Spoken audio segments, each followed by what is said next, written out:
All right, everybody. Hello, hello, hello, and welcome to the presentation. Happy Friday to you, wherever you are in this beautiful, beautiful world. I tell you what, guys, it is Friday, which is a good day. Any day is a Friday is a good. That's a good day for me, because I know there's a lot of anxiety and stress and frustration and anger and everything else that's going on in this world. Tonight, this is the time for you to put that to the side. Put it to the side. And just no arguing, no screaming, no yelling, no any of that stuff. Just there we go. Just just enjoy it. Just enjoy Friday. Because time goes by fast. I got to tell you something right now. Time goes by really, really crazy fast. And then before you know it, your ticket is punched, which means that you'll hear the knock on the door, and the good Lord says, "It's time. Come on home now. Come on." So basically, use the time that you have wisely here on earth. Use it for the benefit of others, encouraging others, lifting people's spirits, praying for people. That is actually the legacy that I want to leave behind, and hopefully you do as well. All right, everybody, I appreciate you being here. I'm Bishop Long, and a couple of things we're going to get before we get into the presentation. I do invite you to please go to my site. And that is Bishop James Long. You follow that up with a .com. Now and click on the books link. For those of you who like, first of all, the archangels, I have a book that I wrote. It's the 7 Archangels Explained.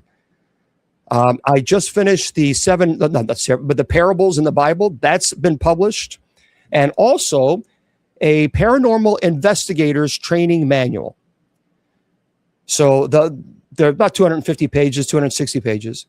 And I want to let you know that 100% of the profits, first of all, it's my work. So when an author writes a book, they have every right to receive the financial benefits. But as a community, a lot of people ask me if I wear eyeshadow. I really don't. I don't like anything near my eyes at all. I don't know if I was poked in the eye when I was a kid.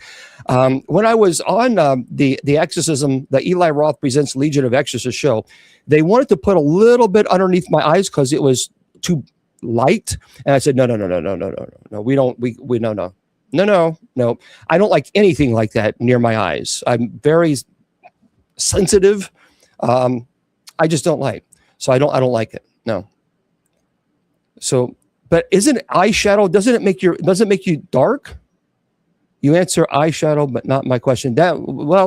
Because you're not entitled to my answer. I mean, because I looked down at it and I saw the question, and that's why. Well, thank you very much. Thank you.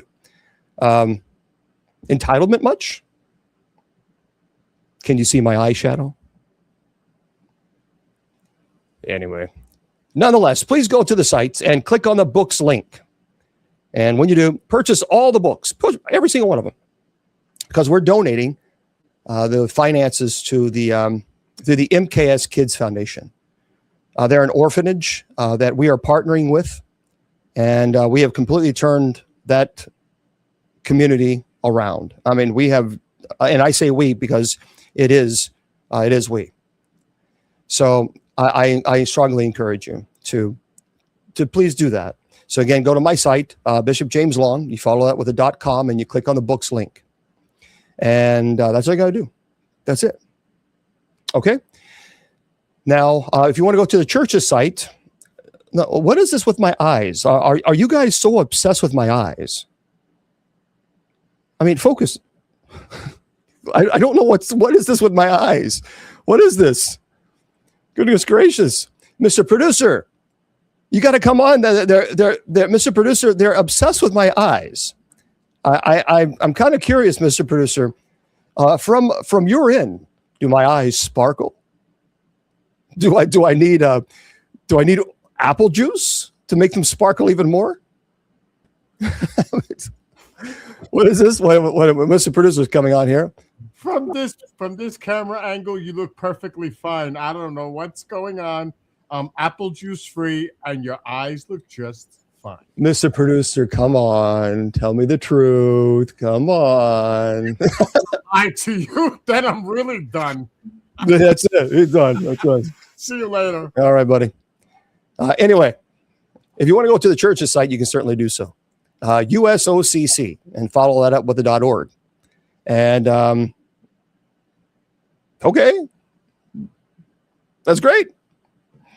Boy, I bet there's a lot of people that are obsessed with my looks tonight. I tell you what, maybe I need to go on a singles line.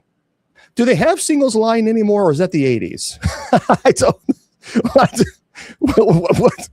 I mean, I remember way back in the 80s and 90s, they had singles line.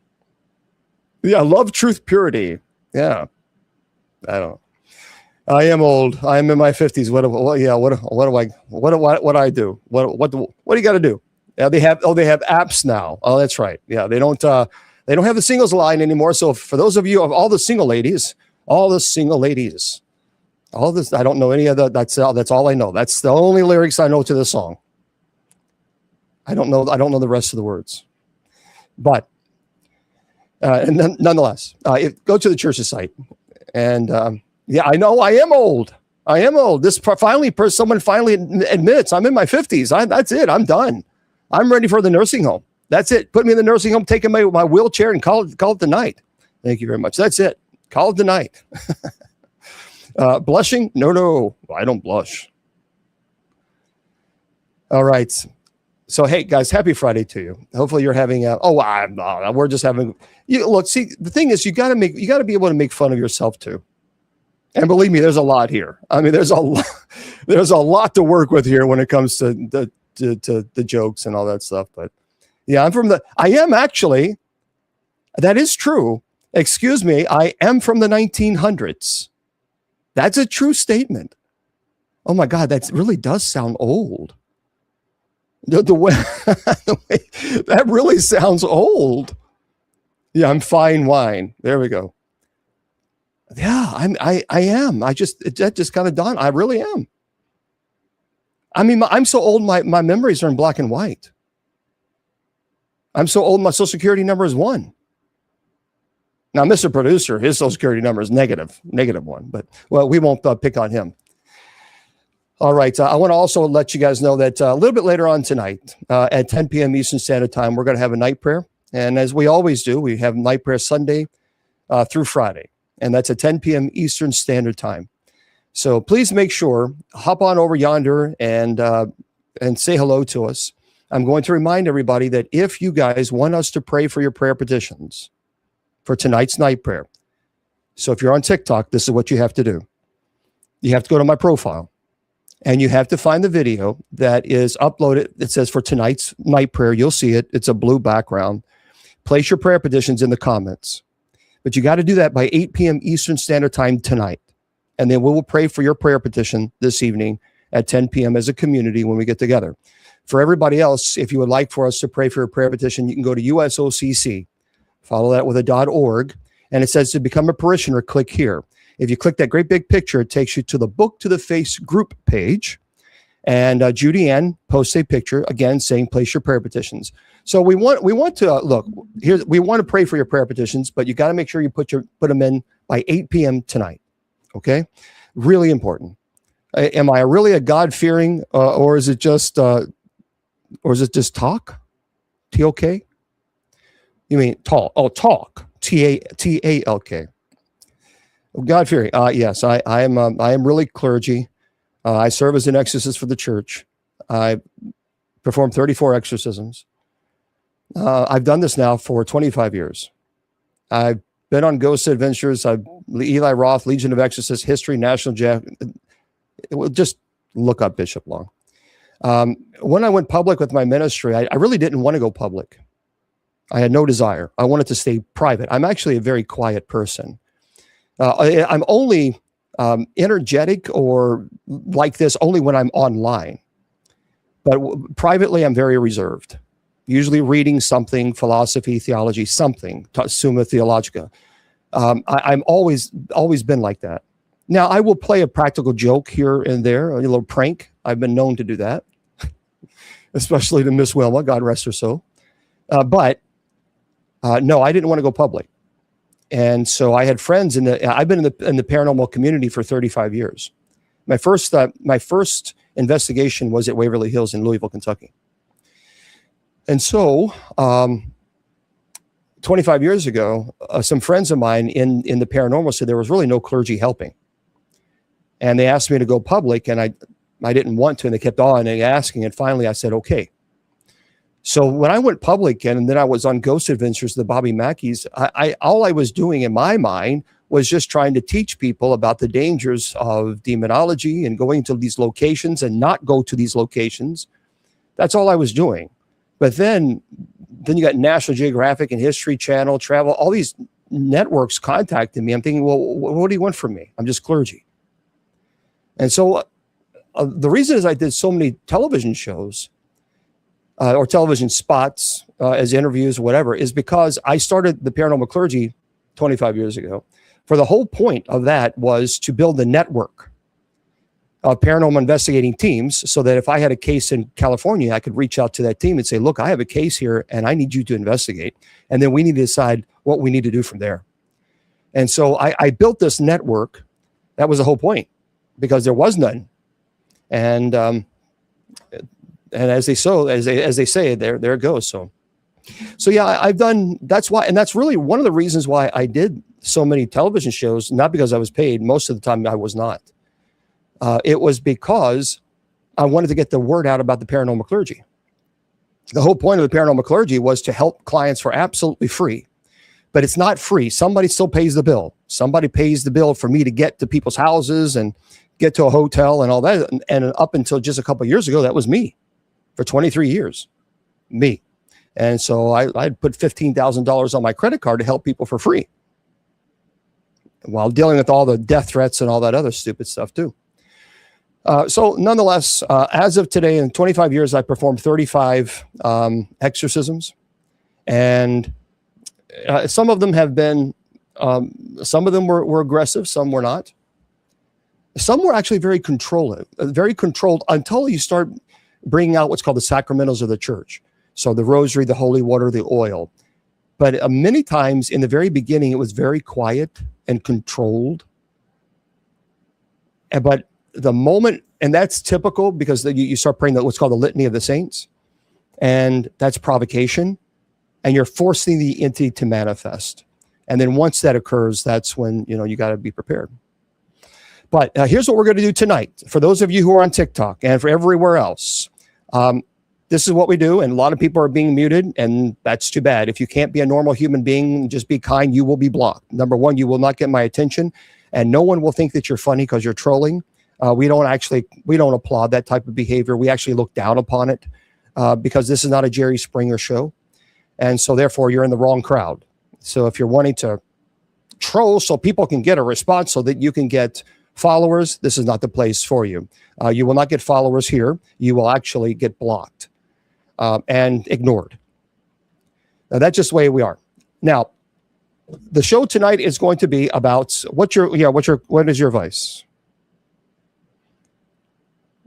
So if you got questions, we'll take a few minutes, and then I want to get into the presentation because I do have a presentation for you. Was it hard to get Roman Catholic exorcists to help? It was impossible, Hope. It was impossible. So one of the reasons why I went public, because a lot of people were saying that the Roman Church was saying, no, they can't help them because they're not members of the church. And so that's why I serve everyone, regardless of the denomination. Okay. Spiritual warfare is real. Absolutely. Well, what's the question, guys? We gotta move on. We gotta move on because we have a presentation to do. So do they do classes? They have, you mean to convert, RCIA classes. Yeah.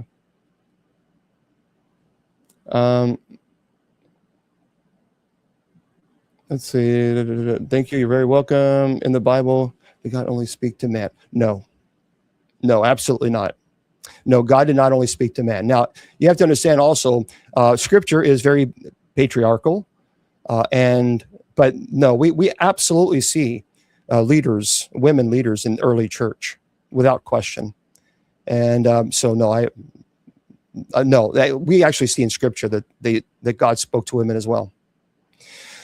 Okay, So here's the deal, friends. We're going to get into our presentation. For those of you who don't know what we do, I always do a presentation. You're here giving us your time. I'm here. We're all giving each other's times. Deliverance class, exorcism classes. No, Angel. The problem is I have a policy. I have an insurance policy. And so you have to be a member of the USOCC clergy in order to do that. And if I actually taught it's very dangerous because that's a good question. I'm glad you asked that.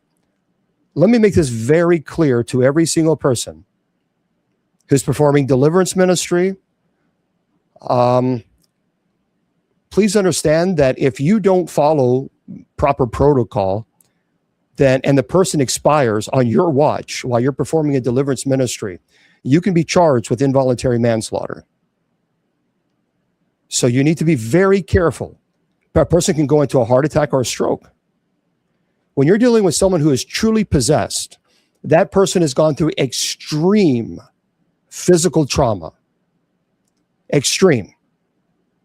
Possession doesn't happen overnight. It is a process where the intellect and will of the human being is eradicated. They are at a very weakened state. They're immunocompromised. Their heart rate can explode out of just danger. That's why I always have somebody who's trained medically, always. So when I'm in the middle of the rite, I will have someone looking at the vitals because I don't know if the person is going to a heart attack or a stroke. I'm not trained. And so they will look at the vitals. They will see where the oxygen level is the blood pressure, is it fluctuating? What's the pulse rate? I need to know this. Because if you have a pulse rate that completely drops, well, that person could really be in some serious trouble, or the blood pressure going so high they could have a heart attack, or even a stroke. So possession is not a game. It's not something you do this because you want to do this on a Friday night because you want to see if it's real. It's real. It's real. And matter of fact, there have been people who have performed what they call deliverances on individuals who were never possessed. Individuals who might have a mental health issue. And to me, that person should spend years in prison because they don't have a psychological evaluation performed on that individual. Why wouldn't you? Of course you do. You always do. That to me, it is demonic if you don't have a psychological evaluation on the individual. That's evil. So all these deliverance ministers that you see on television doing their hocus pocus and their magic stuff, please understand those people pay a substantial amount of money for the pastor to throw their coat at them and wave and whew. It's nonsense. And they have no psychological evaluations on these people. None. That's incredibly dangerous because if you perform an exorcism on someone with dissociative identity disorder, otherwise known as multiple personality, you can create another identity. If the person is in psychosis, you could feed into their psychotic, their state. This is not game. This is not a game thing you play. And I understand there's a lot of people that don't believe in exorcism or possession, and that's fine. That's their right to believe or not believe. But let me just make this very clear to every single person who's here. For those of you who are new. So I am with the Old Catholic Church. It's very clear, United States Old Catholic Church. I studied in the Roman Catholic priesthood for 6 years. I was mentored by an exorcist. I was trained in the rite. I had my minor rites in the Roman Catholic Church. I performed 34 exorcisms on people who were truly possessed. I've blessed thousands of homes where really violent activity had occurred. I don't get paid one penny as being a bishop in the church. I receive no stipend, no salary, no retirement, no housing, no church. I do this ministry 100% free. I do not charge. I've never charged going to someone's home and blessing their home or performing an exorcism. And I've said this before as well. I have a doctorate in ministry, a master of divinity, a master of education, a master of business, a bachelor of communication, and an associate of philosophy. I went to Loyola University in Chicago. That's where I received my bachelor's and associate. I also went to Argosy. I went to Sullivan University where I graduated summa cum laude. I have accredited regional degrees. This is why I'm telling you this. Thank you. If I did not know that possession exists, I would do something else with my time. Because I spend full time on this ministry alone. And then I also teach online English. That's how you got to pay the bills. So I have a master's of education. So I teach online English for students, China or Russia, Germany, or another country that they don't speak English. So I'm telling you this because whether people feel comfortable or not, possession exists. And I'm telling you this as well, demons exist. And there's a lot of people that try to convince people that it's all just medieval nonsense, that they don't exist. And I'm telling you, they are wrong. They are wrong. Because if they didn't exist, I would not spend as much time in this ministry. And then people say, well, you do this for fame. You do things for fame to make money. It's kind of hard to make money when you're giving it away, especially that I have published books and I donate 100% of that to the MKS Kids Foundation, an orphanage that our community is partnering with. So, I mean, you do this for fame. You do things for fame to make money. And I just explained I don't charge. Now, could I charge? Sure. Sure, absolutely. And I could make a very good living. I know exorcists right now that are charging $5,000 or $10,000 performing at one exorcism, and they're booked for the entire year. Right now, I could easily make six figures. That would not be difficult at all. But I don't. Because when people are at a point they're so vulnerable, they will do anything and everything. I had a person say, Bishop Long, get to my home and I'll put a second mortgage on it. Just get here. Well, they didn't have to, so I was able to put it on my credit card. But nonetheless, there's a lot of hater-gators out there, and there's a lot of people, there's a lot of nonsense. Those hater-gators, those people out there who spread all these vicious rumors, they never come on and talk to me because I'll completely destroy every single argument they present. So thank you very much. Thank you. And we support the MKS Kids Foundation. Well, you can. That's a great question, Josh. Josh says, wouldn't that be simony? Well, you can actually charge for your time. So there's nothing wrong. People say, well, I charge for my time, not for the blessing or anything of this nature. So in that case, no. But you could, I understand what many people are saying. They got to pay their bills. But no, here's what I've done. I put all my faith in God, and I said, okay, if this is what you want me to do, all right. Now, and people are asking me, why didn't I stay in the Roman Catholic Church? Because God called me here. Thank you. For those of you who don't know the story, I was studying in the Roman Catholic priesthood. I was in graduate school. My whole life, I knew I wanted to be a Roman Catholic priest when I was a 5-year-old boy. And when I was in graduate school, the last year of graduate school, I had this urge to go to the Old Catholic, and I didn't want to because I didn't know what that meant. How do you go to the Old Catholics? There's no stipend. There's no salary. You're not given a church. How do I do that? I don't even know how to do it. There wasn't a book on it. So for 1 year, I ran away from the calling, and I begged God to take it away. And God said, no, I need you here. So finally, I said, okay. That's why I'm here today. All right, everybody, let's get into our presentation because we are going to, we have a lot to cover. I want to talk about music, and I also want to talk about movies that are demonic in nature, because I'm seeing some problems that I think I need to, as clergy, I need to speak out. So hang tight with your questions. I promise you I will get to them. But let me do this presentation first, because I always try to do a presentation that's educational or that's entertaining, and then afterwards we can have a conversation. Okay. We need to first of all reflect on a profound truth, whether people like this or not, and it often goes unnoticed. The intimate connection between music, spiritual warfare, and the fallen angel that we know as Satan. So I'm going to talk about music first, and then we'll talk about movies. Many of us understand that music is a gift from God.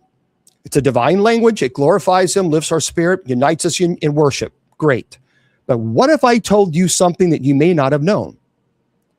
That Satan, in his rebellion and pride, knows music better than you or better than most.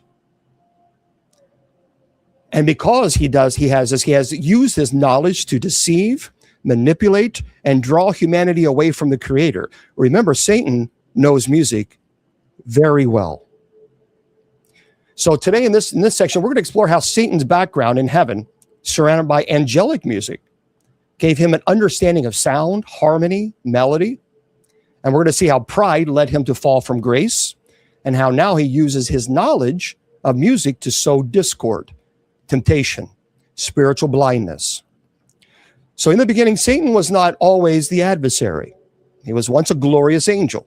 Perhaps some people even say a cherubim or archangel, probably cherubim, created by God to serve in heavenly praise. Scripture describes him as the anointed cherub that covereth in Ezekiel.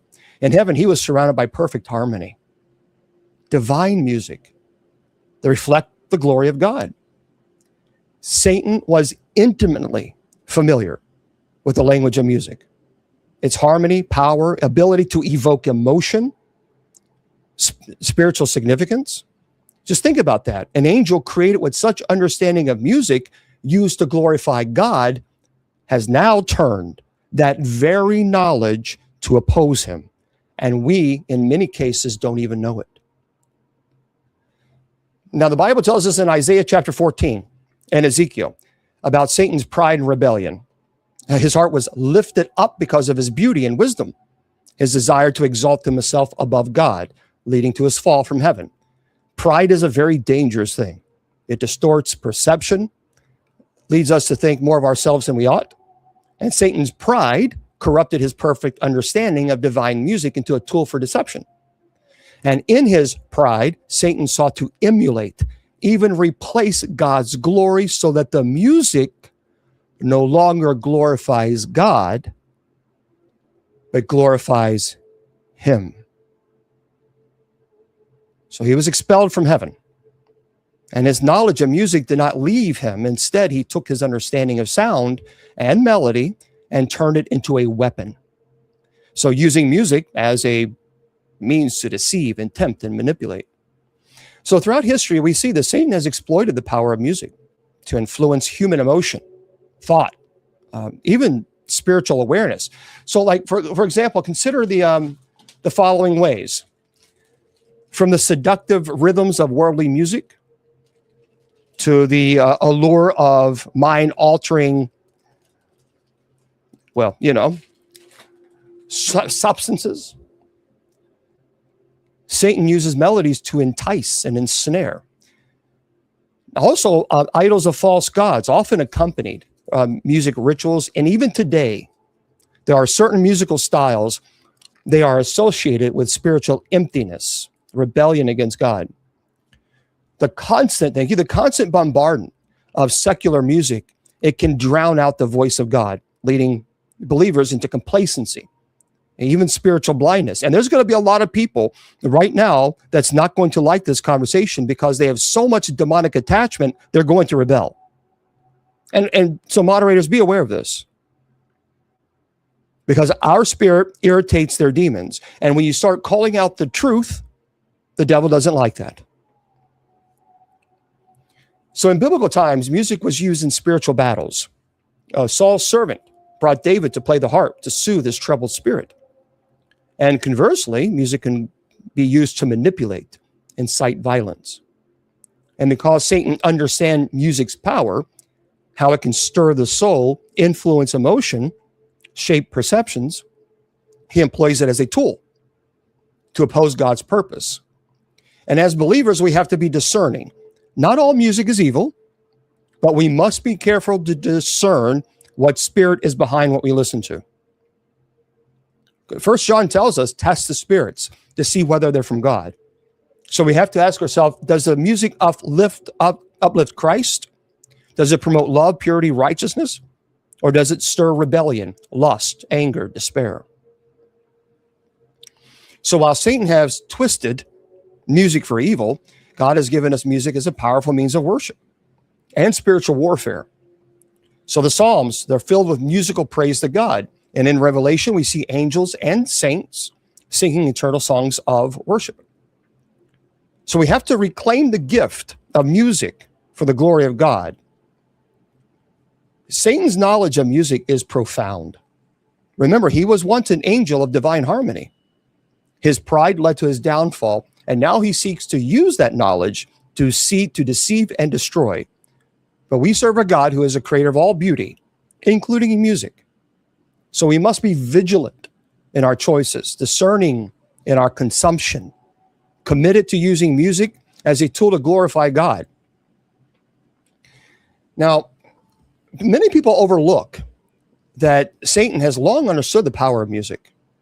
And I am absolutely convinced more than ever, Satan is using music as a weapon to deceive, manipulate, and lead us away from God. So music, it's a divine gift from God.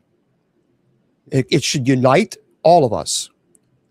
But I'm going to show you how Satan today has intentionally woven his influence into popular culture, using music to foster rebellion and promote idolatry. Now, I talked about Isaiah earlier, so we see in Scripture. But let's talk about modern music today, or relatively modern music. Throughout history, many have claimed that Satan or demonic forces have influenced certain songs, musical movements, either directly or indirectly, promoting rebellion, violence, spiritual darkness. One, and I know some of you are not going to like this, and I understand Ozzy Osbourne gave his life to Christ eventually, which is good, but we have to speak about Black Sabbath. So it was formed in the late 1960s. It's often associated with the occult themes. Their name itself references the Sabbath or satanic ritual. Ozzy Osbourne has spoken openly how the band's lyrics and themes delve into darkness, Satanism, the occult. Now, that's, while not conclusive proof of direct satanic writing, it does illustrate how music can be used to promote rebellion or spiritual darkness. Now, a lot of people say even rock and roll is the music of the devil. And I understand that. I'm not going to be going, 1940s, 1950s, 60s type of clergy. But we have to look at some of these music. Now, there have been some theories out there, spiritual testimonies that suggest that certain famous songs and artists, they've been influenced, even possessed by demonic forces when they write their songs. For example, the song Stairway to Heaven. I know a lot of people like that song. Led Zeppelin. Some believe that the lyrics contain hidden satanic symbols or messages designed to influence listeners towards spiritual rebellion. There are some interpretations say that song's mysterious and hypnotic quality has led many to view it as a tool of a cult. The Beatles and Lucifer Connection, don't forget, there are claims that the band members, especially Lennon, was influenced by occult practices. Now, throughout history, we do see certain musical compositions and chants have been a part of the cult rituals, believed to invoke spirits or demonic forces. Remember, friends, that Satan's goal is to distract, deceive, ultimately lead us away from God, and music with its emotional and spiritual power is one of its most effective tools. So, I agree. Yep, that's true, Carl. Yeah. Songs that promote self-glorification, materialism, pride. Friends, that is modern day idol worship.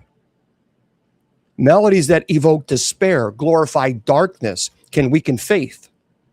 Now, no, not all music is evil, but believers must be discerning, as I said. Here's the truth, and this is what people don't want to talk about. We are all in a spiritual battle. We're in spiritual warfare, whether people like this or not. The devil knows our weaknesses, and the devil will also use music to exploit them.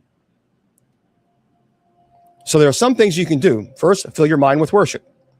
Music that exalts God, not exalts self, ego, materialism. Ask God to reveal any spiritual influence behind the music that you listen to. I'm not saying everybody needs to be listening to Gregorian chant, but I am saying that we need to be mindful of what we listen to. Let's go into even a deeper presentation on this. Remember, I believe that music has the power to influence, It has the power to manipulate. And I also believe it has the power to put you in a hypnotic state without even being aware of it. Some songs are believed to be deliberately crafted to invoke evil, contain hidden satanic messages, cursed by dark forces. Others, there's music out there that actually they're possessed. I believe they're possessed by spirits or cursed through tragic events. I'm going to present specific lyrics, even backward messages that are studied and even haunted recordings. So in the depths of the music industry, rumors of backward masking is what it's called. Those are hidden messages embedded deliberately to be heard only when played in reverse. They have haunted the minds, fans, skeptics alike. Many people believe that some artists and record producers inserted subliminal commands. I am telling you now, when I was studying at Loyola University in Chicago, and I studied communications, journalism, subliminal messaging, you would be shocked with some of these subliminal visuals that you don't even realize until it's pointed out. There are people who sell, specific brand or whatever it might be, who spend a lot of money on subliminal messages. For example, you're watching a television show. Let's say you haven't eaten Oreos in years. You haven't even thought about it. And all of a sudden, you're craving Oreos. It's like, man, what in the heck? You've got to have it. And yet you didn't even realize that in the back of the scene, right on the shelf, there were several packages of Oreos. That's not by accident. So these companies pay a substantial amount of money to place certain product placement and these subliminal messages without you even realizing it. Your subconscious picks it up. So let's explore some of the most chilling examples in music. Again, the Stairway to Heaven, Led Zeppelin, the classic rock anthems, perhaps one of the most famous for alleged backward messages. So there are people who, and you can go back and you can hear it, people who play it backwards. You absolutely hear, here's to my sweet Satan, the one whose little path would make me sad, whose power is Satan. So when you play that song backwards, you hear this. There are also some listeners claim that they hear, when people play the song backwards, many people say that they hear this. The most disturbing part, some listeners are hearing, hey, he is Satan. Queen, another one bites the dust. When you play that backwards, it's pretty clear. I've heard it. It says it's fun to smoke, And other claims they say he is Satan. I didn't hear that one. Pink Floyd, Money. Some listeners report hearing when you play that Money backwards, it says eat your, I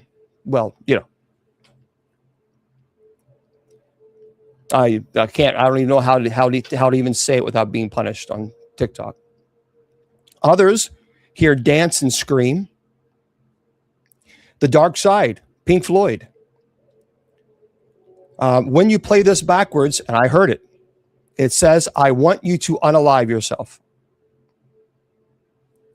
Another one also says sleep, but not forever. So we have to, let's explore music that directly praises Satan, invokes demonic powers, celebrates evil. These are not just rumors. They are stories of influence and curses and darkness. Black Sabbath. So matter of fact, there's one of the tracks is often called the first satanic metal song. One of the lyrics says, what is this that stands before me? Figure in black, which points at me. Many believe this song conjures a dark entity or spirit. So the band's fascination with the occult has fueled claims that they were intentionally invoking evil. Iron Maiden. I know. There are some Iron Maiden fans out there. I know it. The Number of the Beast. The song is notorious for its lyrics. and the stories surrounding it. The lyrics, caught in a dream. I see a man's face, the face of the devil, the mark of the beast. The mark of the, and then the chorus repeats, the number of the beast, the number of the beast. Many people believe that singing this song repeatedly can open spiritual portals. And after its release, there are fans that reported having nightmares, shadowy figures, even unexplained disturbances in their home. Slayer, Angel of Death is the name of the song. The song's lyrics about a particular 1945 individual, Joseph Mingle, who have made it controversial. Some see it as glorifying evil, others a critique of evil. Many report that listening to it repeatedly can cause dark thoughts, influence behavior. Venom, black metal. Venom's black metal is often credited with defining genre's satanic theme. Its lyrics openly embrace darkness and evil. It says, black metal, darkness in my life. The band members openly claim satanic allegiance during their early days. Let me give you exact transcriptions of some of the most disturbing alleged backward messages, things that many people believe that were deliberately embedded in songs to influence or even control listeners. So as we talked about Stairway to Heaven, when you play this backwards, you can hear, here's to my sweet Satan. And we talked about another one, Bites the Dust. Money, Pink Floyd. Again, I can't say it without being punished on TikTok. The Dark Side of the Moon, Pink Floyd. Dark Side of the Moon, when you play it backwards, you can hear, I Want to Unalive Yourself. Queen, Killer Queen. To be rich is divine. Many individuals have claimed that listening to these songs backwards or repeatedly can cause mental disturbances, nightmares, even possession. Now, some recordings are considered cursed because of the tragedies surrounding their creation or release. By the way, there's a case, the Satanic Tape. It was an underground cassette. It was circulated in 1980s. I remember this, containing a collection of chants, incantations, demonic invocations, and those who listened reported terrifying hallucinations, violent urges, mental breakdowns. And maybe we'll say it was created by a secret cult to invoke dark forces every time it was played. The next one was the Haunted Album of Satanic Verses. It was stories of a vinyl that was, after it was released, caused nightmares, hallucinations, even physical illness among listeners.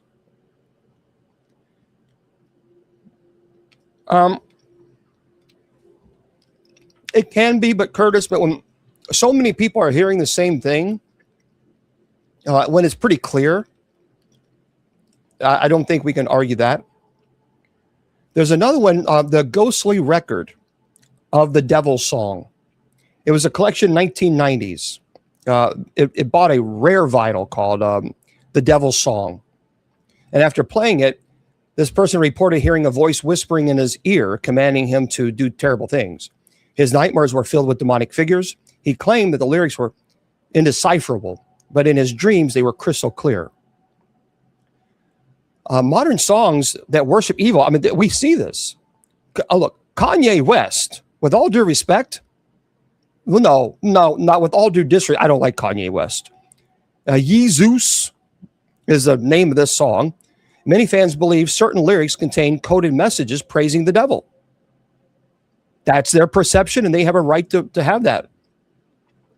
Lil Nas X, Call Me By Your Name, Montero. This hit features overt satanic images. Thank you. You see this. I saw it. You can't deny this. It's an explicit celebration of darkness, which some interpret as an invocation of evil spirits, and I believe it. If you've not seen that, there's no way you can't say it's in your face. And yeah, let's not forget the satanic shoes. Many current artists incorporate occult symbols, references to Satan, themes of evil in their lyrics. Look, the stories are too numerous and terrifying to dismiss outright. Many believe that some songs are cursed, imbued with dark energy. Studies show that repetitive exposure to certain themes or messages in music, it absolutely influences the subconscious thoughts, dreams, spiritual states. Some individuals report nightmares, mental disturbances, even spiritual possession after listening to certain haunted or cursed recordings. By the way, in a moment, we're going to talk about movies. The Exorcist 3. Yeah, that was Jeffrey Dahmer's favorite movie to watch because it put him in a trance. This is from his words. That's what he would do. He would invite someone to come into his home. He would give them something to drink, and they would get very, obviously, tired. And then he would play The Exorcist 3. And there's a certain part where the priest opens the book, and then this horrible thing happens, and he puts him in a trance. So next time you press play, consider that we might be hidden, there might be hidden lyrics, the backward whispers, subliminal messages. Now look, we see there's explicit lyrics with satanic or occult themes. I mean, in many hard songs, they're hailing Satan blatantly. Lucifer by Shining. Well, it says, Lucifer, I hear your call. Bring me darkness, bring me all. By Shining. Kanye West, Devil's Advocate. I'm the devil in disguise. Watch your soul before it dies. There's a song called Satan's Song by Ghost. Satan's Song, dark and long. Join the chorus, sing along. Even Iron Maiden, 666. 666, the mark of the beast, in the shadows, to say the least. Now, there are many people say that there are curses, like the Black Sabbath curse. Numerous stories of band members experiencing bizarre accidents, mental disturbances, supernatural phenomena that's linked to the song. The mysterious tape in the 1960s, 1980s we just talked about. The demonic record in the 1990s. So whether the stories, whether you've seen these things or not, the fact of the matter is music has power. And we have to be very, very careful what music that we're listening to. I went to, oh my goodness gracious, guys. If you have not seen this, when I saw this, you cannot tell me under any circumstances, you're not going to convince me that this was not satanic. I'm going to tell you this, and of course, and I'm going to show you some pictures too of, there's clear transition going on where you have singers and then something happened. Their music becomes very dark, very evil, and not their whole embodied just transforms. It's eerie. I'm going to see if I have, let's see if I have this in, I'll show you some of the pictures. Yeah.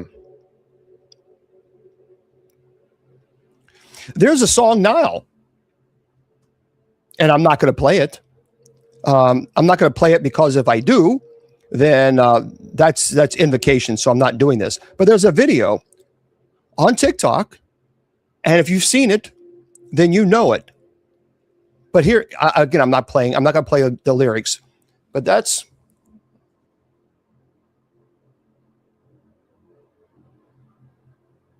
what it looks like.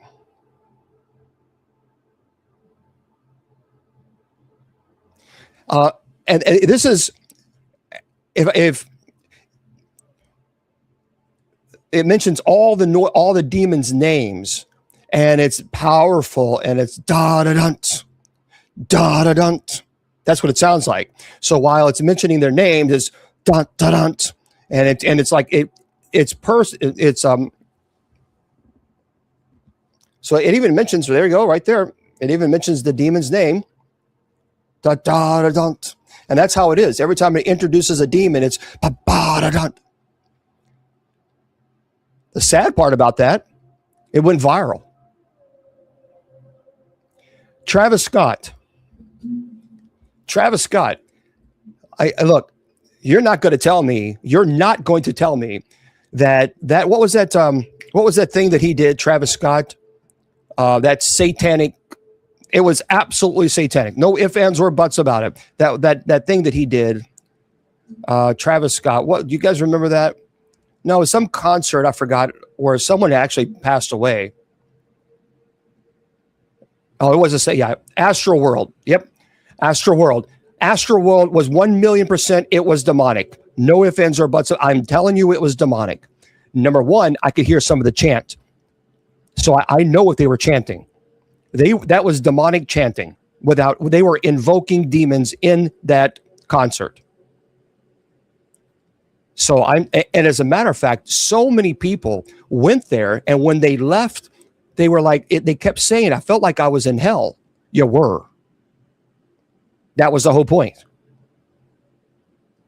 So this individual is in deep trouble spiritually, deep trouble. And that was 100%. That was a demonic presentation. Matter of fact, you can eat if you go and do your own research on it. Many people have stopped. There was a background on the big screen, and that had 666. It had Satan. I mean, there were so many subliminal messages that were on the screen. It was blatant. It was blatant, and it was demonic. Isn't it terrible? Something happened to Travis Scott. So this is Travis Scott before, and now you see Travis Scott after his, I don't know if he decided to win. He clearly sold his soul to the devil. But you see, look at that. The difference doesn't even look like the same person. I mean, when I see this, I see evil. I can see evil in that. I absolutely can see evil when I see this. There's a triple red. Triple red. So here's a picture before, and then here's a picture after this singer went the wrong way. Look at this.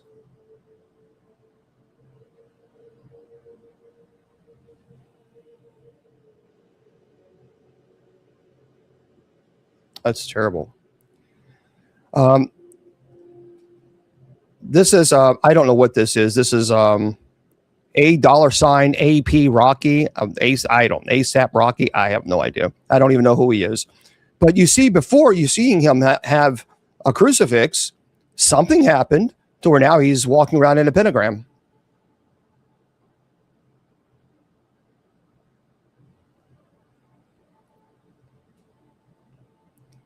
And be baptized, you're not Christian either, because you just came and judged.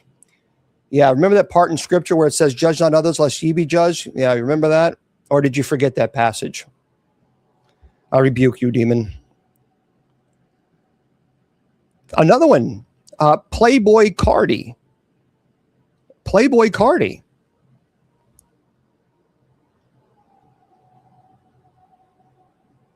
You see, look at this. Folks, if you can't see that, and what you have here, this is under I think it is in the back. It says Satan. And you're right. Yeah, someone said the eyes.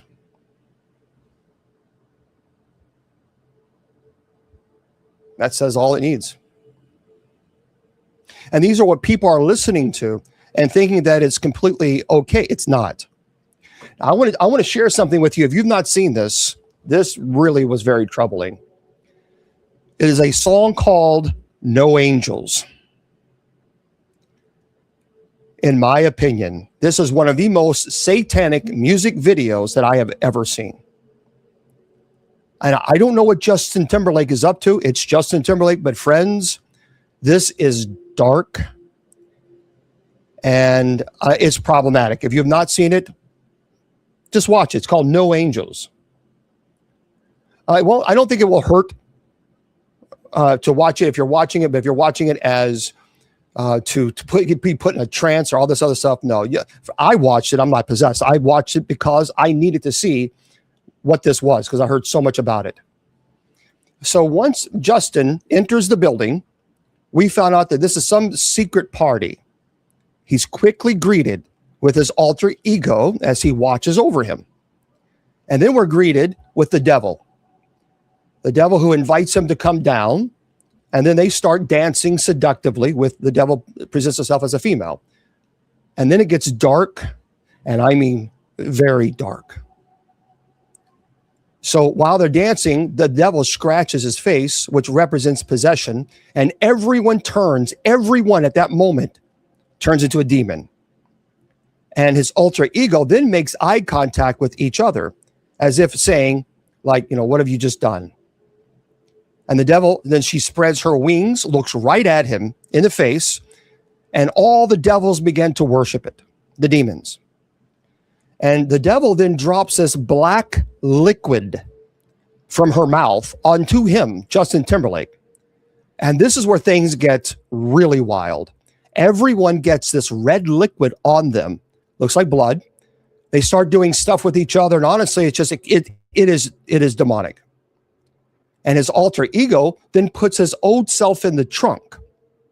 And he gets in the car with the devil. Her eyes possessed. And then, of course, they turn to him. And then his eyes become possessed and they drive off. If you have not seen this, this is no joke. This really is no joke. When I saw that, I thought, okay, when I tell you it's terrible, it's terrible. And I don't think it's called No Angels. And I don't think anybody can defend that because what I saw on this was incredibly problematic.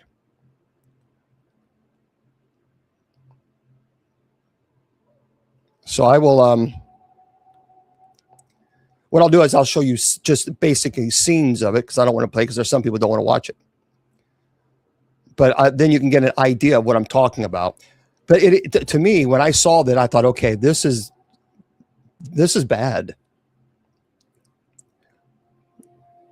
So that's just the normal Justin. Okay. Then he goes into this party. Look, right there. First of all, you're going into this party, this door, and you got all this partying, and that's his alter ego. That's the alter ego. And I'll show you. This is when he begins. He's going over to the. Hold on. So he's dancing now with the devil. Okay. And the devil then scratches him. And then after the scratch, that's what you got. All these weird, quite honestly, it's orgy. And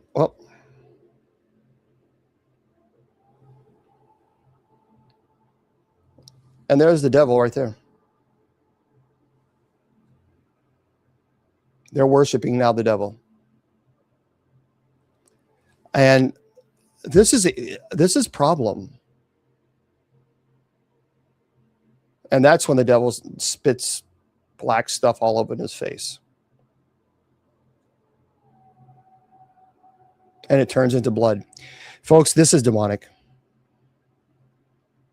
And I know people are going to say, oh, no, Bishop, this is all creative. That's bull. That is bull. Don't give me this. This is creative licensing crap. Creative licensing, if you want to do creative, then dance. That's creative. But you don't have to put the devil up there spitting black stuff all over your face, and then it turns into blood, and everyone basically is having an orgy. And then you take your alter ego and throw him in the trunk and get rid of him. And then you have the devil in your car. Come on, I don't want to hear that. You're right. They're not even hiding it anymore. It's no longer. I'm telling you, this song, I am deeply, deeply troubled. And what I'm really troubled with is so many people are just thinking, well, it's just creative. No, it's not. That's not creative licensing. Give me a break. Give me a break. So anyway, kind of crazy. Okay, let's go into cursed movies. Cursed movies. All right. Yeah, this problem. Sam Smith is another. You can see how there's this change, how they were before, and then all of a sudden something happened. So, okay, again, trolls, you're just going to be blocked. Well, we don't entertain Jerry Springer, and I know that you're over here to say something nasty just to get clout, so that you can get followers because you're not creative enough to actually do your own show. We know what it is. We know why you guys do it. Well, let's just call it like it is. You come over here, you try to get clout, you try to get followers, and the way you get followers is to come over and be really disrespectful and rude, and you think people are going to clap for you because you said something really mean and stupid. No, we actually look down upon that kind of behavior because it's demonic. Because as I said before, if you have God in your heart, you wouldn't troll another human being. You just don't. You know how many people I've trolled? None. Trolling is demonic as well. Trolling is 100%. And that's the problem. We've gotten to a society where we think that we are normalizing abnormal behavior. Oh, it's all for fun and games. Really? It is? You mean for the person that you're actually saying some horrible, god-awful things to on the other side of that screen, you think that person thinks it's all fun and games? See, that's the problem right there. It always starts there. Well, it's all fun and games at someone else's expense. That is demonic influence. So when you're using your words to hurt or try to hurt another person, and then you get excited about it, you can't wait, you anticipate the reaction, that is sadistic. That is the very definition of sadism. I strongly encourage anyone who falls, if you're tempted to do this, you need to realize that the devil is working on you, and you don't even realize it. So now let's get into movies, and then we'll get into you two threatening Bishop. You can't handle 2 minutes here. Yeah, yeah. They're saying you threaten. Yeah. Taylor Swift, I'm not a fan of Taylor Swift. Yeah. I'm just, I'm deeply troubled with the type of music that I'm seeing online. Deeply troubled. And I'm also troubled with the many people who call themselves Christians, and they come and they judge harshly. I mean, really harshly. I have never seen the amount of judgment that I have seen by people who claim to be Christians and they've condemned me to hell and back 500 million times, and all in the name of Jesus. The moderators can tell you. Okay, I agree, Shelley. I agree. So let's talk about cursed movies. These are crazy. Our story begins in the early 1970s with a film that's become kind of a stuff of legend, The Omen. So it's a horror film about the Antichrist, but behind the scenes, something much darker was unfolding. So the film's production, it was plagued with tragedy. The original director, Richard Donner, experienced a series of misfortunes, accidents on set, financial troubles, crew members falling seriously ill. But the real horror began after filming wrapped. So it's said that during the premiere of 1976, a series of bizarre incidents struck those involved. So the film's producer, Mace Newfield, narrowly escaped a plane crash that unalived everyone else on board. The director, Richard Donner, was nearly unalived in a car accident shortly after. And perhaps most chilling of all, the film's star, Gregory Peck, who portrayed Robert Thorne, later revealed that his son, who was supposed to be in the film, tragically passed away in a mysterious accident before they start filming. The curse didn't stop there. After the film's release, a series of inexplicable tragedies seemed to follow anyone associated with The Omen. So in 1978, a fire destroyed the set of a remake with only a single prop remaining untouched. A small carved figure of the Antichrist. Some say it was a warning. Others believe it was a curse itself manifesting. And then there is the eerie story of the Omen poster.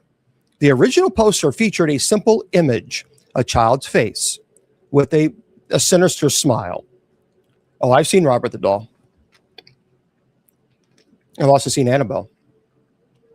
Years later, those who owned the poster reported unexplainable phenomena, strange whispers, flickering lights, even the image appearing to shift and change when viewed in certain lighting. But perhaps the most disturbing incident involved a man named David, who purchased a vintage Omen poster at an estate sale. And that night, he woke up to find the face of the poster staring right at him, eyes glowing faintly. And the next morning, the poster had vanished from his wall, only to reappear days later, crumbled and torn as if it had been violently ripped apart. Is it a coincidence, or is there something about the Omen that refuses this curse, refuses to let go? The next one, this one is Mr. Producer and I talked about this, and we'll get your questions in a moment, I promise you guys. For those of you, by the way, if you want to go to my site, please do so. You can go to Bishop James Long, LONG.com. Bishop James Long, follow that up with the .com, and click on the books link. Buy all my books. Yeah, sounds good.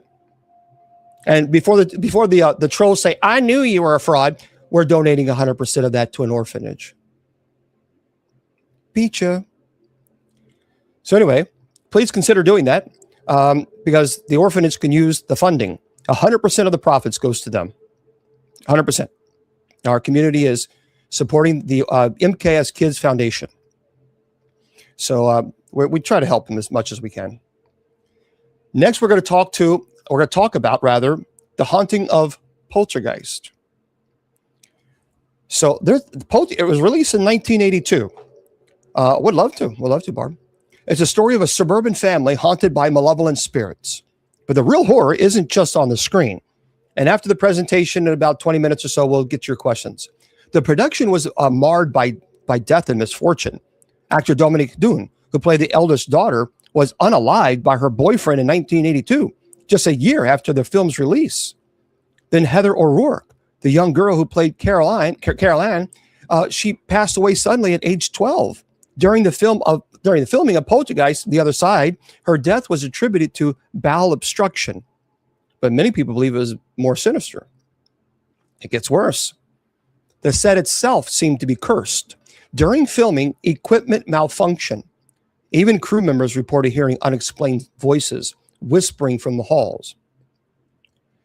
And legend has it that the film's producer, Steven Spielberg, was warned by a psychic that the movie was cursed and that the spirits that they conjured might not be so easily contained.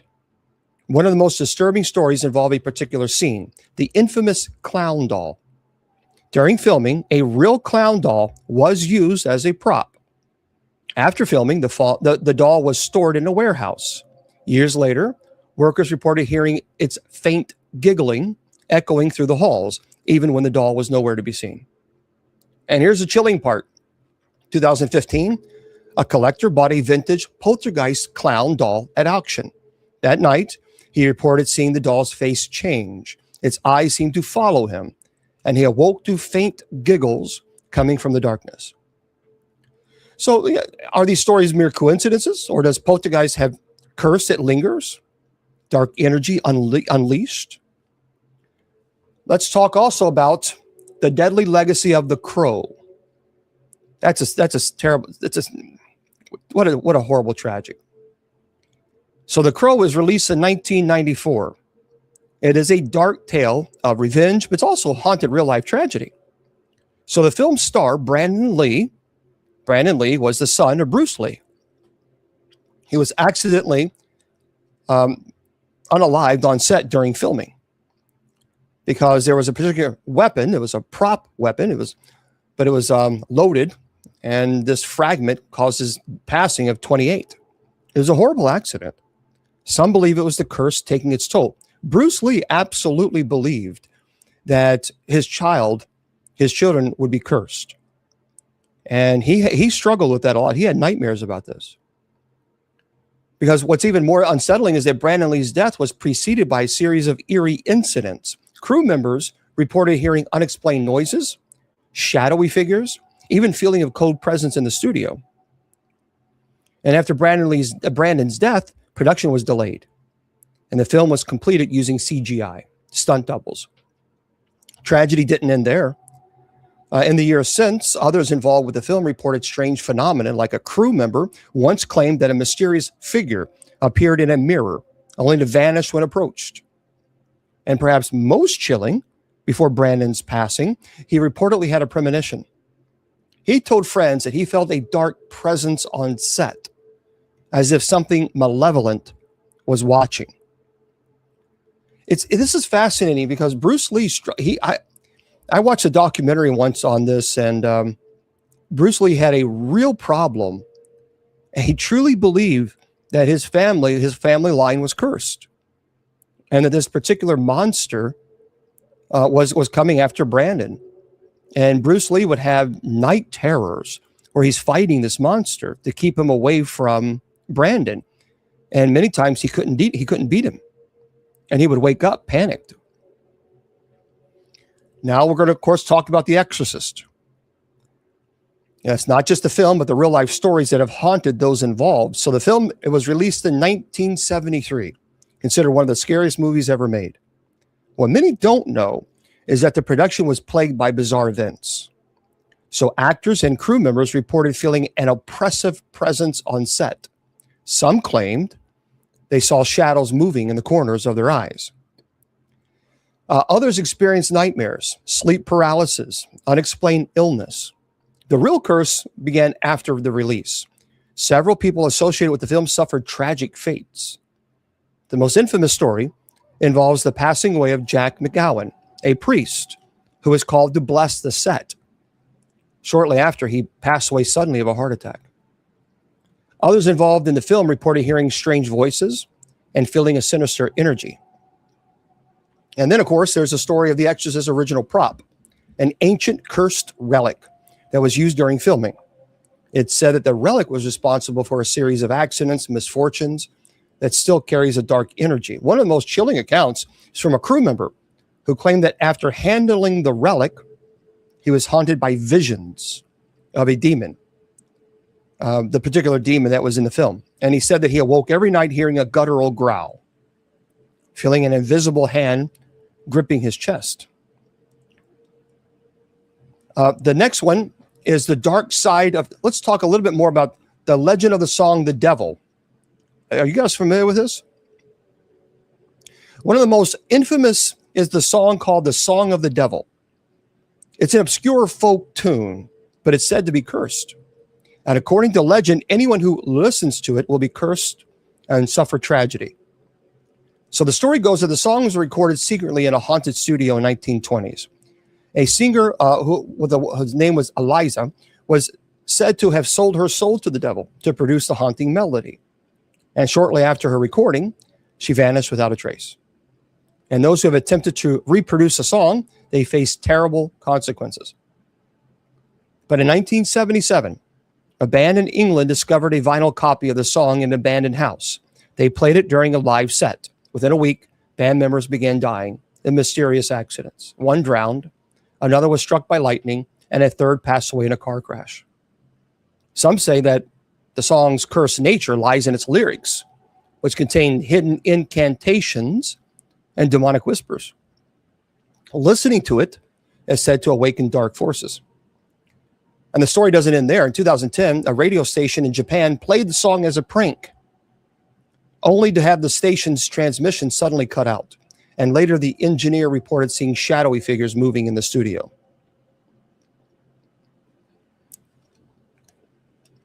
It's crazy. So are these just stories? Some believe that curses are manifestations of human fear, powerful, real only because we believe in them. Others think that these movies and songs are vessels, opening portals to darker realms. There are reports of people experiencing inexplicable misfortune after watching certain films or listening to certain songs. Accidents, illnesses, sudden tragedies. Is it coincidence? And perhaps I think the most terrifying thought is, are we cursed simply for listening? So this journey through the darkness of cursed movies and music, I believe, is real. Remember, sometimes the stories that we tell only on the surface, well, beneath them lies a shadow waiting to be uncovered. I strongly encourage you not to engage in even participating, watching, listening to movies that glorify lust, power, self-glorification, certain devil worship, no question, darkness. Stay away from this. They are no, and just as someone has said earlier, they are no longer hiding this now. They're no longer hiding it. You know, previously, in the years before now, you know, it was subtle. Now it's no longer subtle. It's right in your face. I remember that was, I think it was one of those awards. I forgot, maybe those are music awards. And I forgot that guy who did it. That was demonic. I don't care what anyone says. That was demonic. But I forgot that name of that guy, that idiot. But it was on one of those awards, those music awards. That Sam. Friends, that was absolutely, there was nothing subtle about that at all. Sam Smith. That was 100% demonic. No ifs, ands, or buts about it. And if you've not seen it, well, just understand. It is right. It is conditioning and desensitization. It really is, because you're normalizing this behavior. And when we start listening to this type of music that glorifies sex, that glorifies abuse, that glorifies power and money and darkness, all that other stuff, once you start doing that, that's it. See, the devil wants you to objectify each other. Because when you objectify each other, you no longer see that person as a human being. You see that that thing as an object to do whatever you want with it. So human beings are objectified to the point that the value of human beings are just mere objects. And then when we're finished with it, we just discard it. And that's what some of this music does. And we see this. It's blatant. So it's idolizing, yeah. And this self-glorification, well, it's self-idolizing, self-worship.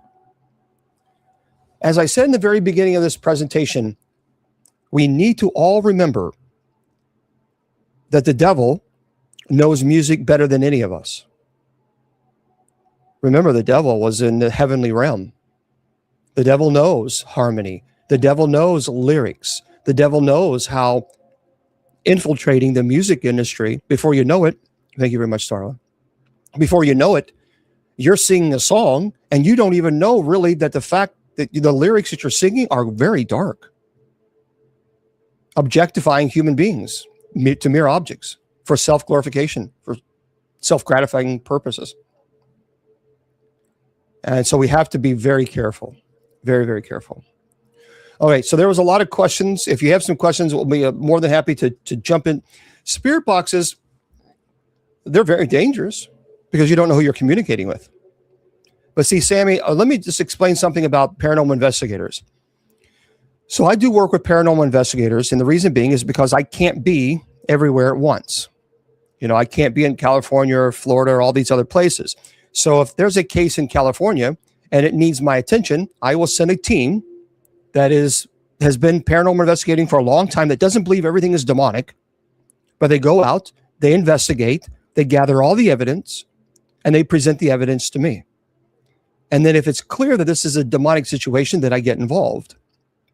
But I rely very heavily on paranormal investigators who know that they are walking into the possibility of a very serious case. They also know the consequences, and they're willing to take those consequences and accept them on behalf of this type of ministry. So, oh yeah, I don't see as necessarily as paranormal investigations. I see it as documentation. So in other words, when a team goes to, let's say someone says, look, I'm hearing growls, I'm hearing this, I'm seeing this in my home, and they're in New York. Well, I don't have a jet. I can't just hop on a jet and go to New York. So if there's a team that I know in New York that's been investigating for a long time, they have all the equipment, and that is a ministry. I want to make this very clear. Christians, please stop judging all the paranormal investigators. The paranormal investigators that I work with are doing ministry. They are working hard, and they never charge, ever. And they spend a lot of money for this equipment. This equipment is not cheap. So the teams that I work with, they go out to people's homes. They don't know these people, and they don't owe them anything. But yet they're willing to invest all this money into this equipment. They leave their family. They go to this house. They spend hours and hours investigating. They gather all the evidence. They present the evidence to me. That's a ministry. That is a ministry. They're not out in graveyards running around chasing ghosts. They're going to people's homes, trying to find out what's going on. Perhaps maybe they can debunk the activity. They can explain it. That's the goal. And only when the evidence is clear that this is not something that can be easily explained, that's when we start looking into the supernatural.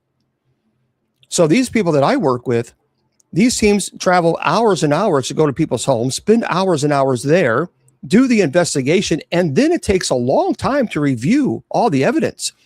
If you've ever investigated, you know one of the most difficult parts, at least for me, is having the patience to sit down and watch every single video, watch everything, document everything. That is a lot of work. No, Sammy, that wasn't for you. Yes, Mara, I have.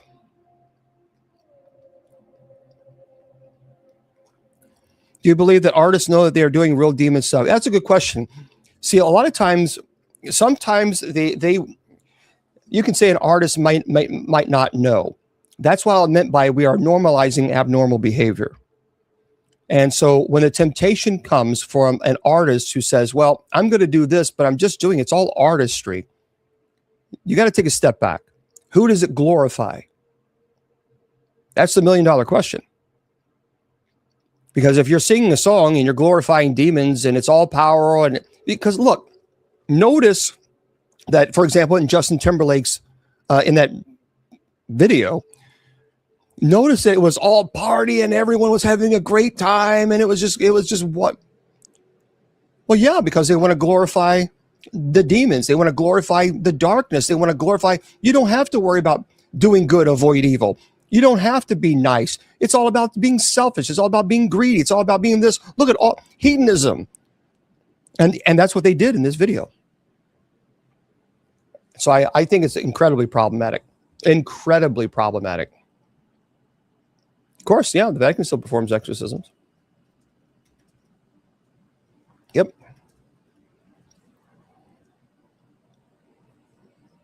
Is submission you really a face? Yes.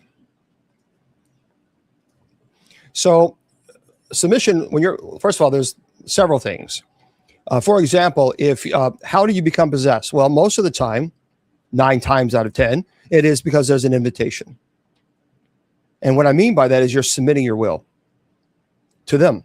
So you go to a place that's known to have demonic infestation, and this is what you do. Come on, demon, I dare you to do something. Come on, push me, blah, blah, blah, blah, blah. Friends, you're not provoking. That's not provocation.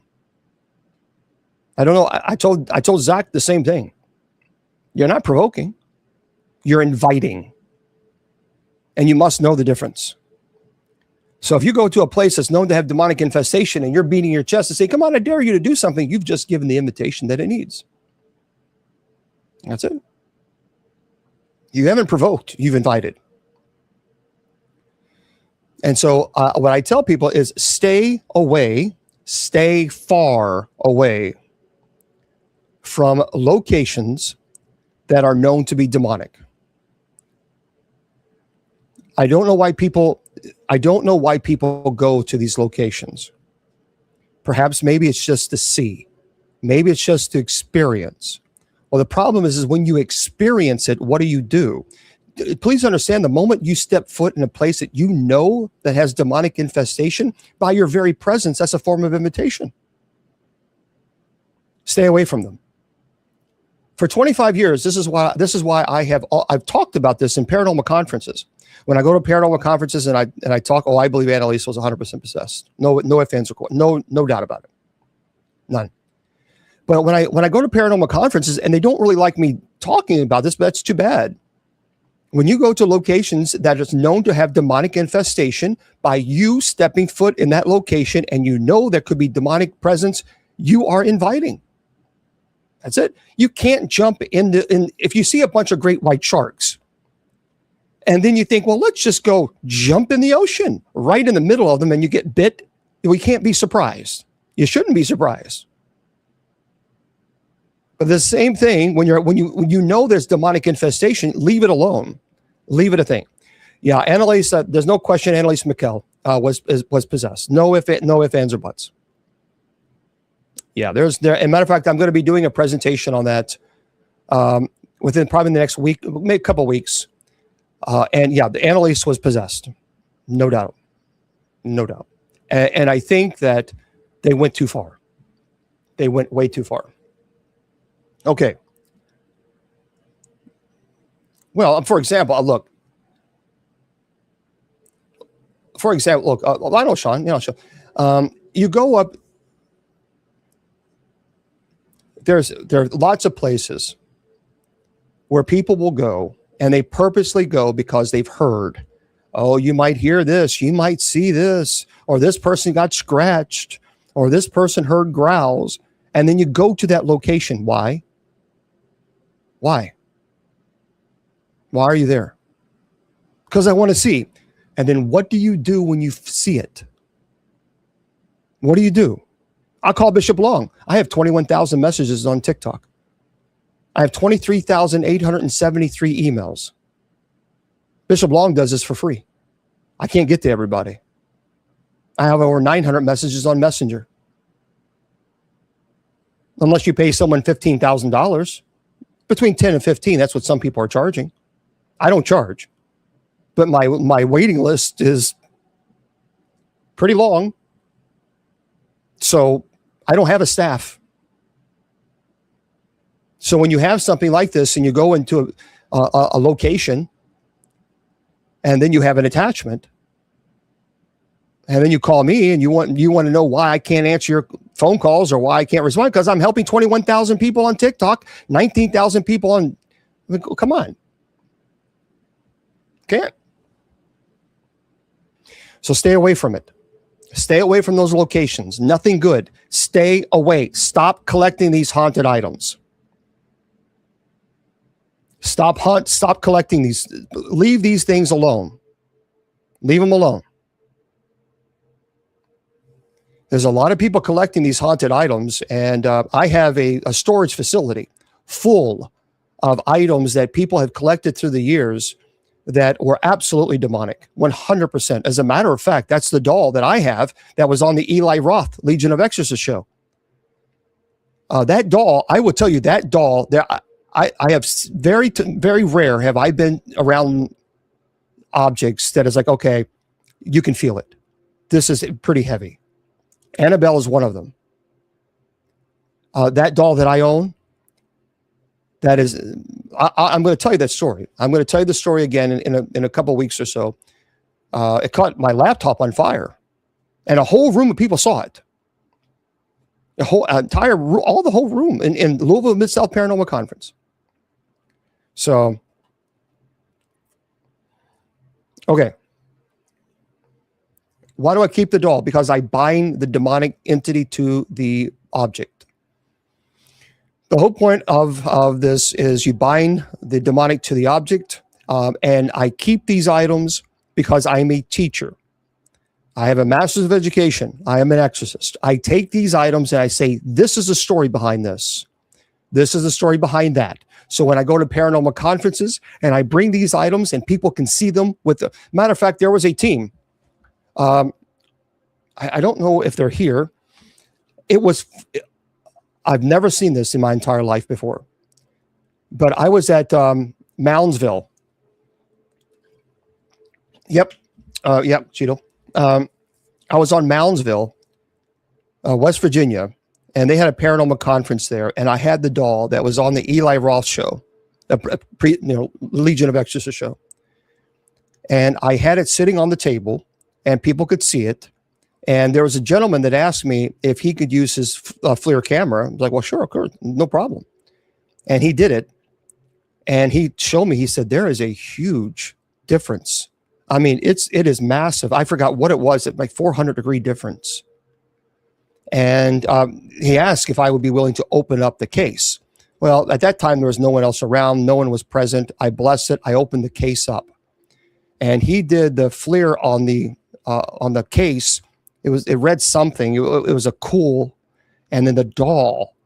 I mean, it was the brightest pink, red. I mean, it was a 400-degree difference. It was unbelievable.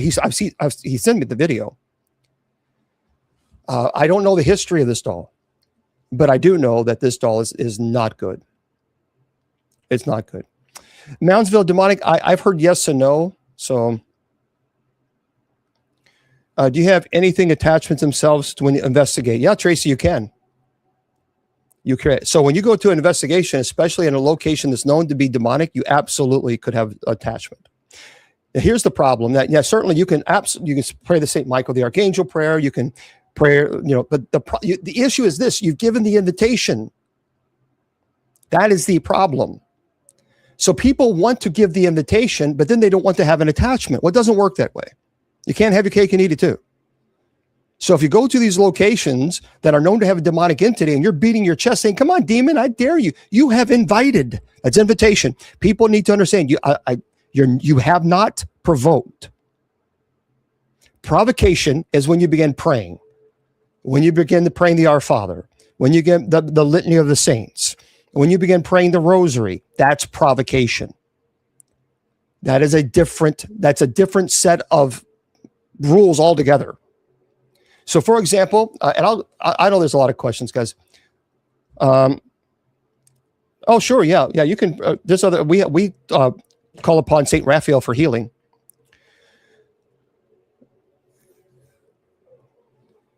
Yeah, I've never been there. I've never been that cheap. But understand that possession is a process, and here's what I mean by that. Provocation means, okay. Let's say that I'm working with a person who has what's called transient possession. What is transient possession? That's when the demonic will enter the body and leave at will. All right, now I got to explain this. So give me time, no questions, just listen to this so I can break it down for you so you can get a better understanding. There are really 3 stages that leads to possession. Infestation, oppression, obsession, and possession. And here's what I mean by that. So you go to a location, it's known to have a demonic entity. Come on, demon, I dare you to do something. That's invitation. The demonic is saying, oh, I will do something. When you're sick, you're lonely, when you're depressed, when your wife or your husband leaves you, when you lose your job, that's when I will do something. And now they've attached to you. You've given the invitation. You then go home, and then you have what's called demonic infestation. Demonic infestation is when religious objects are desecrated. You will hear growls, bangings, walls, sometimes in 3s. Animals are terrified. Sometimes the smell of sulfur or rotten flesh. It's pretty terrible. I was a police chaplain for quite some time, and when you went to scenes, you can never get that smell out. It's always there. Then you have what's called demonic obsession and demonic oppression. Demonic oppression is when the demons begin to attack you physically. So it begins to attack your will, scratching, biting, pinching. It's causing extreme sleep deprivation. Extreme sleep deprivation. And you're terrified. I mean, you're in your home alone and you're clearly seeing dark shadows. You are hearing things. When you begin to hear, that's called demonic obsession. So it begins to interact with you. You can hear it. So what it's doing at that stage is breaking your intellect and will. So it's causing extreme sleep deprivation. You think you're going insane.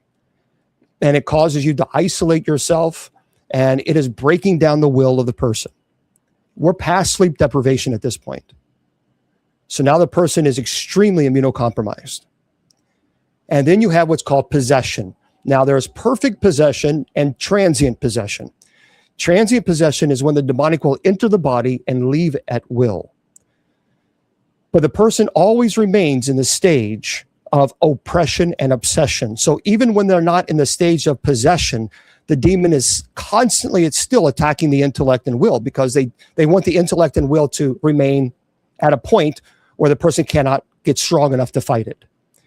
Annalise McKell, otherwise known as Emily Rose, that was transient possession. Most of the cases that I worked, perfect possession is when the person is in a perfect stage of possession, there's no relief. So most of the cases, the 34 exorcisms that I have performed, they were in transient possession.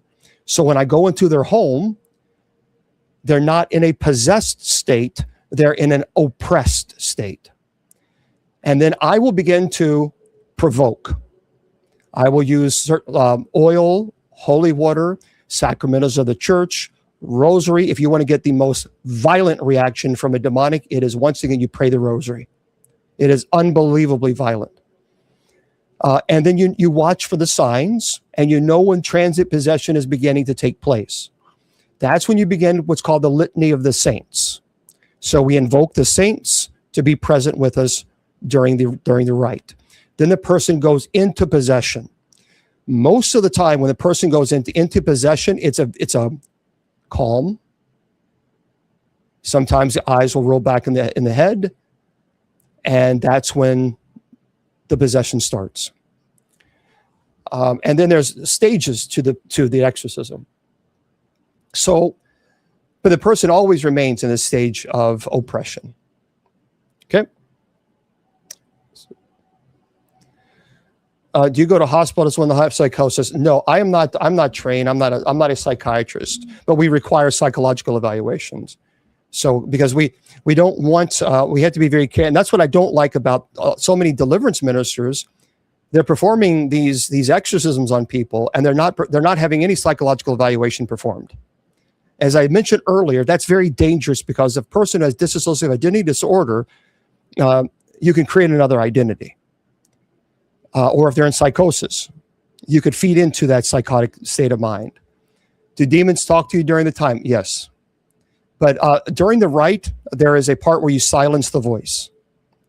And one day what I'm going to do is I'm going to talk about, in a couple of weeks or so, I'm going to be presenting real cases of exorcism, and I'm going to talk to you, and I'm going to tell you what happens during an exorcism. So then you can know. Now, people are saying, "Oh, Bishop Long, you shouldn't do this." The Roman Catholic Church they've been doing this now. So I think people need to be aware of what happens during an exorcism. That way you can know, not for you to do it, because don't. But I think it's important that people know this is what happens. There is so what happens during an exorcism is the demonic will throw its voice. And it's a term. What I mean by that, if you've ever gone into Tube to the U, we can't say that because TikTok, but you get what I'm saying. And if you type in 8D surround sound and then put on a headsets, and when the demon throws its voice, the whole point of that is for disorientation. So if the demon will scream, then you'll hear it behind you.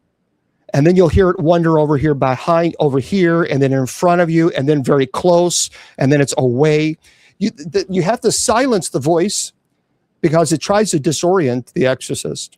And these are all parlor tricks that the demon will try to do to intimidate. So, but anyway. Okay. Not all the exorcisms have been like that. Now, the first exorcism was probably, someone asked earlier, the first exorcism was the most terrifying. No question. And that was actually on the Eli Roth show. But I was not a bishop then. I was the assistant. I was the secondary. I wasn't the primary. And I was there to assist. And I remember, I'd always read about the possibility of the eyes going black. Always read that. And even contortions of the body. But when you see it, it's a different world. It's not something you can ever prepare yourself for. So during the rite, especially in transient possession, you lift the eyelids. And there's a way to lift the lids so that you don't get your fingers bit off. And so you lift the eyelids, and that's what I was doing. And I just saw black. It was just black, but I could see my reflection in the eyes. I mean, I could see. It was like looking in a mirror, and I couldn't move. I was catatonic. I was completely catatonic, and I felt like prey. I couldn't say anything. I couldn't say, "Hey, help." I couldn't say I'm in trouble. I just felt like prey. I was looking in the eyes of an apex predator, something very dark, powerful, void of life. I mean, it was just a black mirror that I could see my reflection. And so the primary then grabbed me by the collar because he knew what was happening. And he did a blessing, and then we continued. That was the only time that I've seen a form of levitation. But it wasn't a levitation that you see on The Exorcist. It was a levitation. She was laying down flat on her back, and it was like someone had tied a rope around her waist, and it just did this, and her vertebrae cracked. I actually thought she had broken her back, but it's just like something just lifted her up like a V shape, just like it was very unnatural, and they just went right down like that.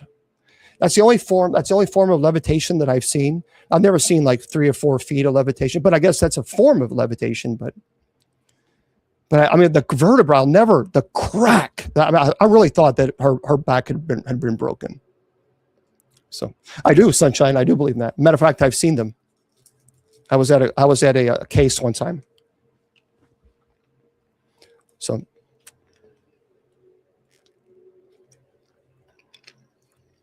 We pray for healing, for protection, Gabriel and Uriel. So, no, that's a good question. Yeah, Hillary.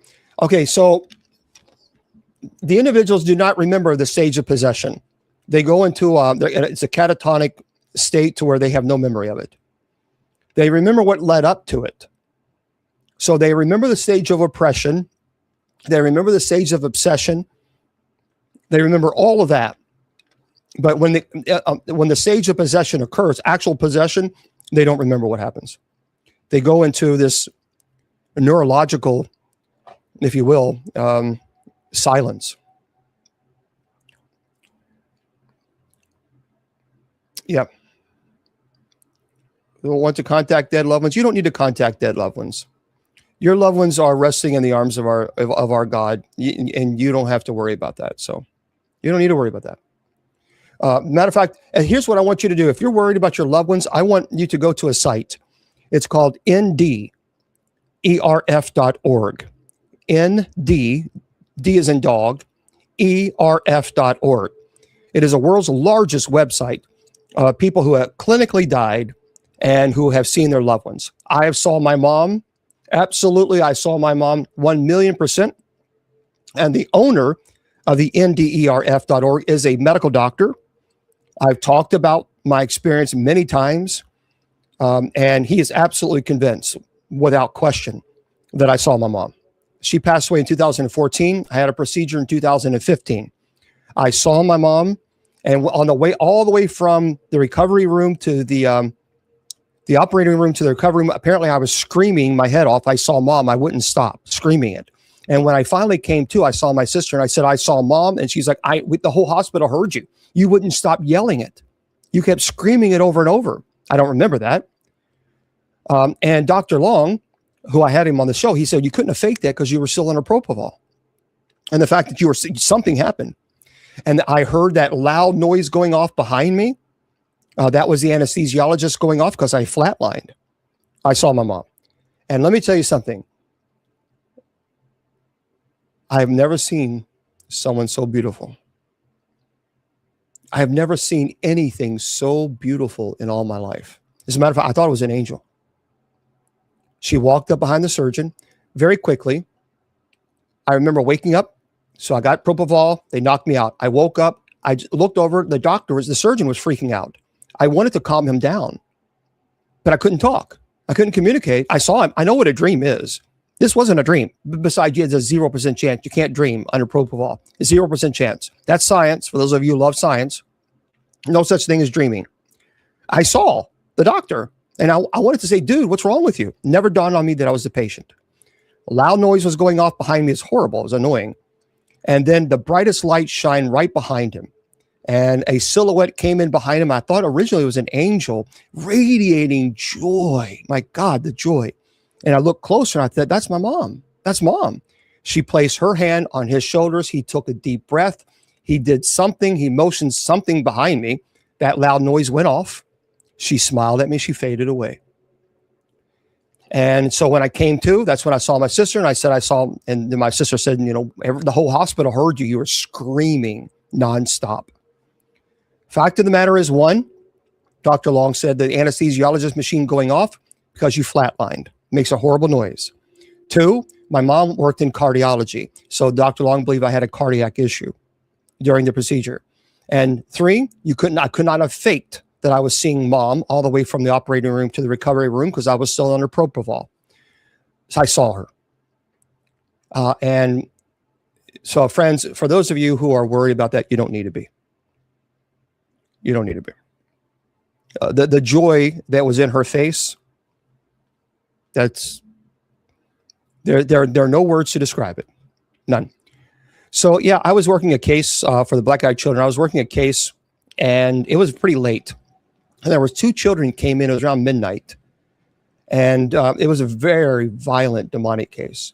And they knocked on the door. And so one of the investigators went out and said something. I don't know. I was in the other room. And they said, Bishop Long, we got a problem. Okay. Now what I'm dealing with this house issue now. So I came in and it was a screen and door. There was a street light. So they couldn't really see the eyes. And so I walked over to these two kids. I think they were between 12 and 13 years old, maybe. And I said, what's the problem? And he said, look. What? He said, just look. And I looked at their face and there was no eyes. No eye. And then we said, can I help you? Nothing. And they just turned around. They walked away. And so I told the homeowner's son, I forgot what I was telling the homeowner, we got to go check this out. There are kids. It was late at night. It's like, what are these kids doing out at this late at night? So we finally walked down the stairs. Nothing. They weren't there. I don't know. I have no idea.